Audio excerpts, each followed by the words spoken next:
So I'm very happy to be here as well. I was asked to speak on hacking the ecosystem, which I thought the ecosystem was a very powerful metaphor. So I took some time to think about it.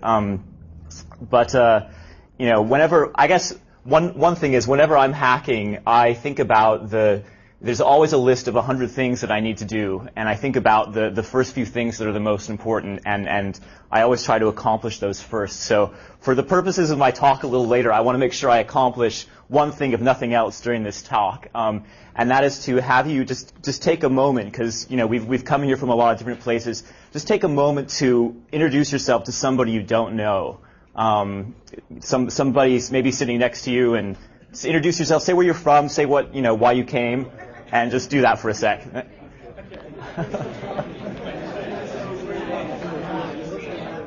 I love the sound of human voices talking. I always love closing my eyes and pretending like I can't, actually understand the language they're being said in. But for my part, at things like this, the thing I enjoy far more than the talks is meeting people and seeing what different people are doing and kind of vibrating on the different ideas that they have. And I'll come back to this theme hopefully a little later on in my talk. All right. I do realize that I am the last talk. I'm the last thing standing in the way of you guys going out and hacking. So I will try to go through this. So with the word ecosystem, I thought, okay, how does one thrive in an ecosystem? And maybe I could frame my talk around that. And I looked to take some cues from kind of environmental best practices. There's a lot of things we know about our Earth's ecosystem that have allowed us to thrive. I'm going to compete with Beck for soundtrack. Maybe I can go back and forth with this anyway. So that will kind of be a theme of my talk. And also in that, hacks to me are often quick bursts of energy, quick bursts of coding, doing something real, but also combining things in a new way. And sometimes it actually can work out into a product. So I like thinking about, how can it affect the long term? What's the long term vision? And maybe it's just it affects a muse or somebody basically works on it from there. So it seems like we have that theme in the ecosystem as well. The theme of what we do today might affect what comes on later. So maybe we'll have some kind of notion of green hacking after all this. Okay, so I'm going to count like a nerd from 9 to 0 for the 10 things. But the first thing I suggested that any hacker should know today going out is to kind of start at the very, very fundamental level and know the atoms of existence. What I wanted to just talk about was the fundamental units of text. It may seem like a really basic thing to talk about that, but I needed to make the point that today one of the things that's going on is the ability to work in Unicode, and for me that's very exciting because you can write programs that can be that can hold glyphs in any languages. People can read and write in any language. And an assumption that we've often dealt with a lot in the past is that a letter is a byte, and that's actually not true. And I'm amazed at how many programs I see today, brand new things, brand new projects that are getting on the ground. They're still thinking of characters in terms of bytes. And so one thing to develop is just a vocabulary of code points, that every glyph is a particular number, and a code page that determines which glyphs map to which particular numbers, and an encoding that basically somehow sends those forth in an optimized way. So one thing that's also to keep clear in going out into the world is there's Unicode, which is the code page, which particular numbers map to which particular glyphs, but then there's UTF-8, which is an encoding of Unicode. And I really encourage you to try to use Unicode when you can. A lot of our new products that we've done have had lots of exciting ramifications putting things in Unicode. The new Open Mail API, the Open Cascade API, is kind of exciting because mail goes to Yahoo, but you get all that data in Unicode, and that's kind of exciting because you can index it and you can do all kinds of things with it without having to worry about that so much. There are a number of great tools out there to help with Unicode. So it's built into many languages. Like Python has a wonderful codex module. I love the ICU library for Java and for C. So go ahead and have fun with Unicode. Also, see if your editor you can enter in Unicode characters directly. And Emacs is a great MEDX UCS input. Okay, getting kind of nerdy. Sorry. All right, number 8.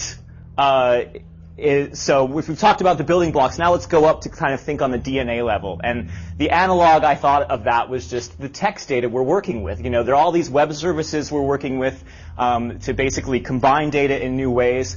Those kind of break down into several classic formats, and there were 4 out of billions that I picked and wanted to make sure that you know. One is XML, and we've heard a lot about XML, and I like that in XML you can specify the character encoding, but a lot of services run on that. SOAP is built on XML. It's good to be able to know its basic format, know its strengths, be able to edit it directly. A wonderful kind of new format that's come onto the scene, championed by my colleague Doug Crockford over here, has been JSON, which stands for JavaScript Object Notation. And a lot of new services are actually providing data in that. JSON is a little bit, I find, leaner compared to XML.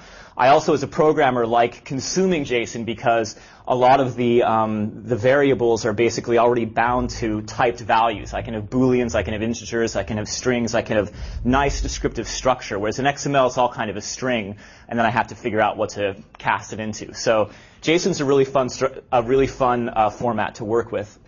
I want to bring up HTML 401 strict as another format to know.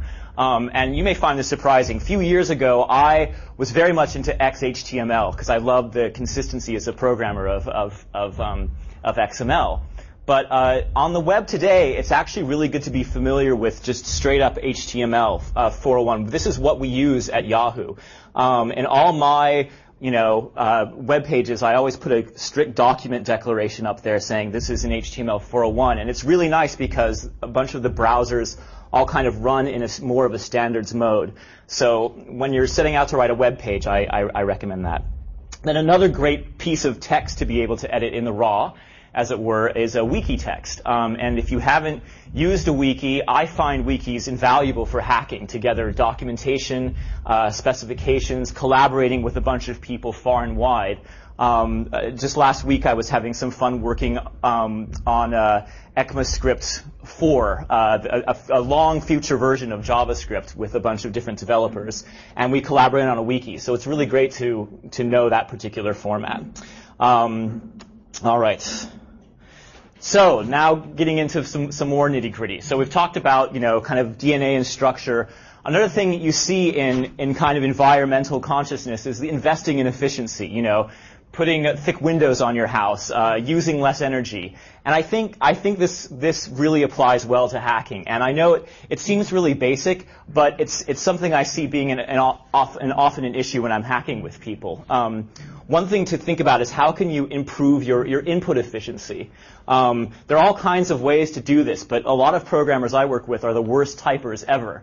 I was one myself. In fact, I bought this keyboard with no keys on it a few months ago to help me become a better typer, and it's helped. But it's not so much the speed of your typing, it's just the quality of your input. So another good thing to think about is, do you have a good text editor at your disposal?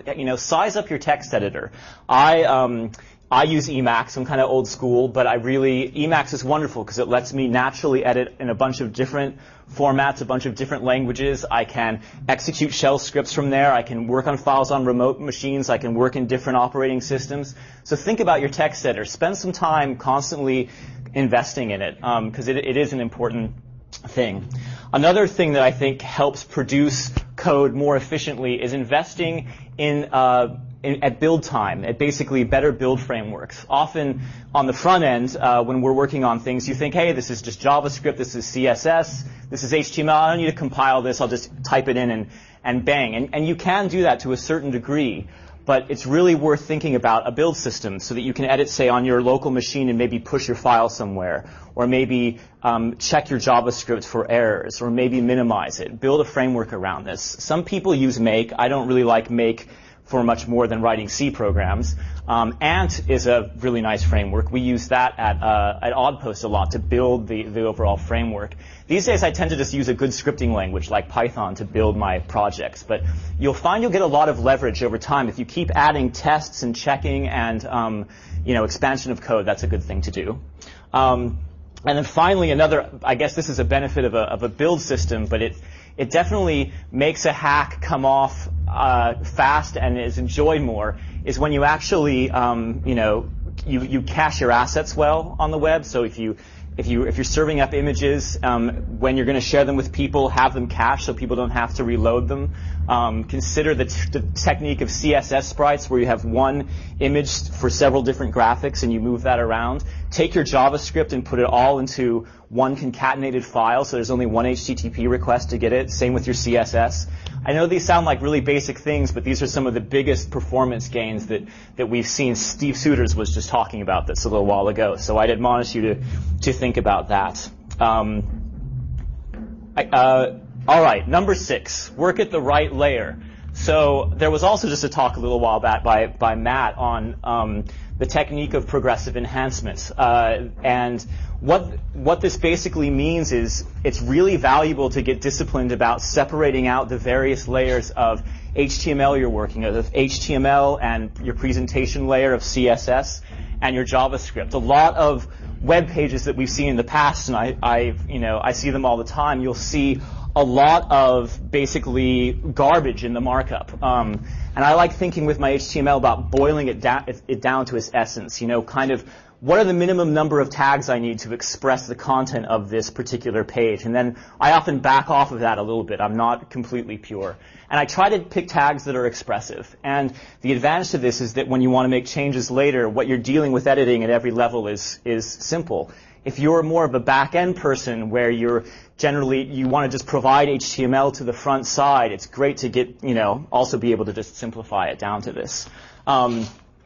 I find that by doing this also, over time my CSS skills have gotten much better by having really simple HTML and forcing myself to do the formatting of CSS. It was a bit of a pain at first, but now my CSS skills are really great and expressive. So I really like that. There's kind of a beautiful philosophical weaving through this too that I like and want to comment on, which is that the art of this is often being able to describe something without describing really how it appears, maybe what it is functionally. That's important in your CSS and it's important in your markup. So this is an approach that has worked for a long time, but as browsers have gotten better and more standards compliant, it's getting more and more mileage. It's getting more and easier to basically make use of this. Progressive enhancement. All right, number 5. So in the ecosystem, there are all kinds of cool scientific tools we use to measure global warming and such. And I want to just take this moment to basically shout out to some of the tools that I like to use as a web developer. And again, I apologize, I'm kind of more on the web side than the back end, but many people who work with HTML and JavaScript think there's really no hope, there's no debugger, there's no way to look at the performance of your code or inspect what's going on in the DOM. And there are actually a great number of tools that I use all the time and just wanted to share with you. In Mozilla, Firebug is one I used, and we actually had the author of Firebug here at Yahoo, I think a couple months ago, and he basically talked about I think the 10 things you need to know about Firebug. It's a really wonderful tool. It's here in my browser right now. I use it for logging, for debugging, for inspecting the document. It's really crucial if you're a web developer. And again, also if you're more of a server-side person, you just want to see what you get on the in the web page. These are really nice tools to use. So I think you can go to developeryahoo.com and see his talk. There's also a good DOM inspector and web developer extension for Firefox. And then Venkman is the debugger, and Venkman on Firefox is a little bit more difficult to use, a little more touchy, but it's still a great, when you want to actually step through your JavaScript on Firefox, it's a really good thing to know. Essential for kind of hacking up web pages. On the IE has a very good debugger for Internet Explorer. You can get it through .NET or through Office or through Front Page. But it's not their free one, but it's a very good one. And we would not have been able to develop Oddpost without it. Oddpost was the mail client that we worked on for a number of years until finally that we came here to Yahoo with that. I'm grateful they have that. Another thing I use a lot is Fiddler. Fiddler is an HTTP proxy, and when I am communicating with a server and I want to see what actual text is coming across the wire, I use Fiddler to see it, and that helps you understand a web service tremendously. So it's really a great tool. That kind of plugs into Internet Explorer on Windows and is free. It's a really good one. And then finally, I want to make mention of Parallels on the Mac that allows you to basically run different operating systems. I think there's a dogma we developers often have. We get comfortable on our particular operating system. We identify with it. You know, I'm a Mac user, I'm a Windows user, and at least on the level of developing web experiences, you know, today as a hacker, you have to be able to be fluent in all those different operating systems, at least to check out what the browser experience is. And there are a lot of benefits to it too. There are a lot of good ideas, you know. So I've kind of gone full circle. I used to be a Mac developer, then I was a Windows developer, a Linux developer, and now I'm back on a Mac sometimes. But these are really great tools to use. So, you know, basically the takeaway here is fill up your toolkit with some good tools. You've got to have them, and there are always more to learn. Okay, another mantra in basically environmentalism is the whole, you know, reuse, recycle, improve. Don't write things from scratch. And I find this is crucial for hacking. You know, a lot of times when you're talking about code, you'll be talking about, well, can we just immediately reuse this? And I find I'm rarely able to reuse my old code just like hook, line, and sinker, but I'm often able to retool it, repurpose it, rewrite it, and it's crucial for hacking. Another great thing to have is to have a pattern language. And I'm actually speaking not here so much of necessarily the coding patterns, but actually of interface patterns. When you're tasked with, you want to basically let the user do something, you often have to think about what are the controls on the page, what kinds of, what am I trying to accomplish here? We on developer.yahoo.com have a really great patterns library for this. These are kind of technology agnostic patterns, and I often will come here and tootle around, and it helps focus my thinking on what I'm actually trying to accomplish in a given experience. So, and then finally, another key thing to try to use is reuse code, reuse frameworks from other people. On the front end, you know, it's really important not to reinvent the wheel, and you know, there are different browsers out there. So if you can take a piece of code and have it, you know, work across several different browsers, that's a really good thing. So, you know, I'm obviously going to plug the YUI library. We've been kind of talking about it here today. The guys who and gals who wrote it are basically, you know, they've been doing training on it today. It's a very good one. I would use it if I wasn't working here at Yahoo. There are some other great ones out there to mention. There's Dojo and MochiKit. What I like about YUI is you can kind of pick things from it a la carte. You don't have to buy into the whole framework. It consists of basically some great simple CSS to reset your browser so that the fonts are all kind of the same. It has some CSS to help with positioning. And then it's got some great libraries and widgets to take a look at. So if you are going to do any web page work, take a look at those.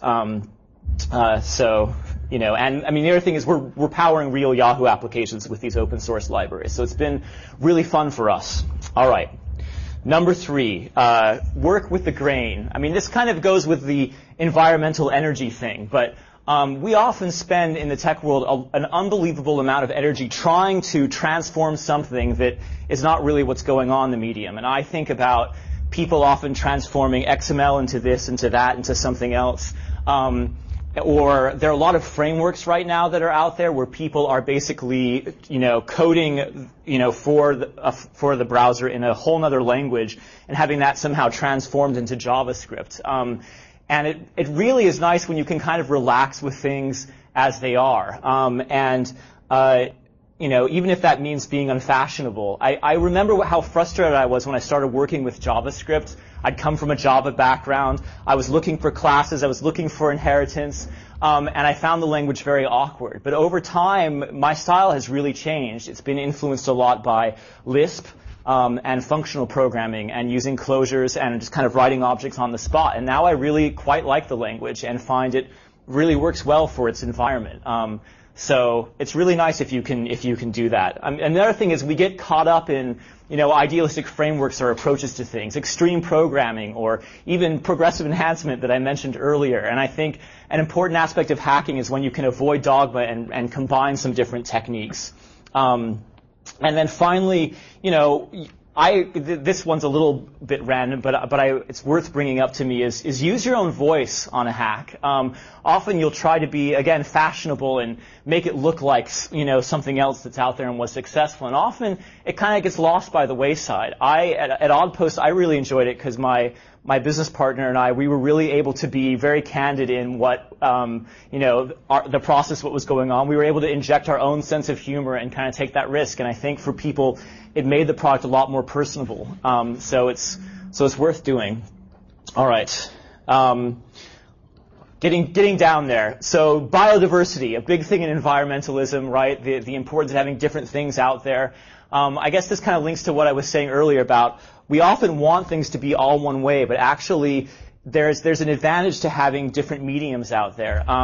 So at Yahoo, we really try to we've kind of taken an interesting approach to this. We have this kind of graph we call our graded browser support. And we try to basically, when we write our applications, write them with a base level of HTML that will work in lots of different browsers, but then kind of scale up to what we consider to be the A-grade ones. And they're pretty inclusive: Safari, Opera, IE, Firefox. It's a subtle thing, but it's very different than like the approach I took at Oddpost. At Oddpost, the only thing that worked well with DHTML was Internet Explorer. So we made it work in Internet Explorer, and then we had to kind of work backwards to make it work with Firefox. And now we're trying to make it work with Safari. And that approach is actually a lot more difficult. So it's good to work that way. As I mentioned earlier, the ability to work in different OSs is a very key thing today. Especially because you have to test in these environments.